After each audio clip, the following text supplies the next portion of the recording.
tombé ici même, sous les coups des membres du groupe néo-nazi Troisième Voie.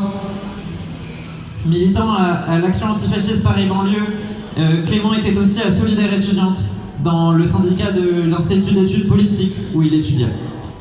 Oui, Clément était un de nos camarades, un des nôtres. Clément était un syndicaliste étudiant antifasciste, mais aussi antisexiste, antiraciste, engagé contre la LGBTI-phobie, le colonialisme, le capitalisme et toutes les oppressions.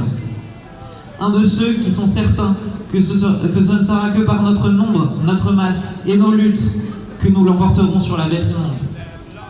Clément était l'un des nôtres, mais la plupart d'entre nous sont trop jeunes pour avoir croisé son chemin dans les rencontres de notre syndicat, trop jeunes pour avoir battu le pavé avec lui et trop jeunes pour avoir partagé quelques concerts avec lui.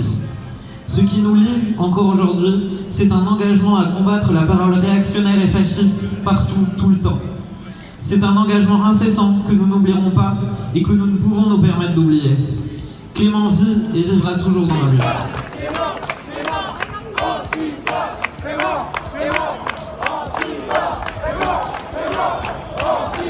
Nous nous défendons fièrement aujourd'hui encore. Nous sommes antifascistes et nous n'abdiquerons jamais. Antifascistes hier comme demain. Antifascistes aujourd'hui encore, car le danger fasciste est toujours présent. 5 ans d'une présidence qui s'est distinguée par des mesures autoritaires et des attaques contre les luttes sociales qui ont grandement contribué à faire le lit de l'extrême droite. La dédiabolisation de l'extrême droite n'est pas le seul fait de celle-ci. La banalisation de ses idées et de ses discours sécuritaires dans la sphère politique et au plus haut niveau du pouvoir y participe activement. Dans la rue, au travail, dans les luttes, notre colère ne faiblira jamais. Les dernières élections présidentielles ont de nouveau démontré que le risque d'une prise de pouvoir par l'extrême droite est bien réel, ainsi que l'étendue de son influence dans les discours et dans les urnes.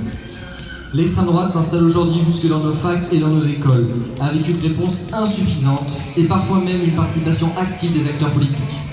Attaque de la fac de Montpellier en 2018 avec l'implication du doyen, colloque anti-wokiste à la Sorbonne en 2022 en présence du ministre de l'Éducation nationale Jean-Michel Blanquer, ingérence du président de région à l'IEP de Grenoble. Les attaques sont multiples, nombreuses, incessantes.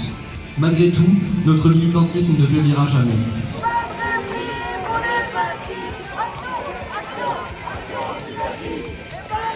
L'offensive des réactionnaires sur l'enseignement supérieur prend également la forme d'organisations d'extrême droite qui se renforcent et s'infiltrent jusqu'à sur leur campus, développant une rhétorique nationaliste que nous nous devons de combattre et combattons tous les jours. Comme ailleurs, les fascistes ciblent l'action syndicale en menant des attaques, des violences et des expéditions contre les camarades. Notre combativité ne faiblira jamais. Ces attaques contre les luttes sociales, antifascistes et syndicales s'étendent de partout, du Brésil à la Grèce, du Kurdistan aux États-Unis. Notre internationalisme est un fil qui nous permettra de tisser des ponts avec nos camarades pour que les luttes antifascistes se renforcent par-delà les frontières et au-delà des nations. Notre solidarité ne faiblira jamais. Au plus proche de nous, l'extrême droite tue toujours. Le 19 mars dernier, dans le 6e arrondissement de Paris, le rugbyman argentin Federico Martín Aramburu était lui aussi assassiné par un ancien militant du GUD. Lui aussi assassiné 9 ans après Clément, car il s'est opposé au racisme. Ni oubli ni pardon. Aramburu sera toujours dans nos luttes, car face au racisme, jamais nos voix ne se tairont. Face à l'urgence, la nécessité d'un front antifasciste uni est fondamentale. Un bloc, un front, une union qui s'ancre dans les luttes, dans la rue, dans le syndicalisme, partout. L'antifascisme, c'est nous tous et nous toutes, présents aujourd'hui. Notre réponse se doit d'être massive, à la mesure que la menace qui l'entoure. Et jamais, nulle part, nous ne devons céder à la terreur et nous courir. Merci d'être là aujourd'hui, ensemble avec nous, pour rendre hommage à Clément. Au-delà de la commémoration, doivent également rester dans les jours, mois et années à venir les engagements que nous partageons avec lui et que nous nous devons de poursuivre ensemble.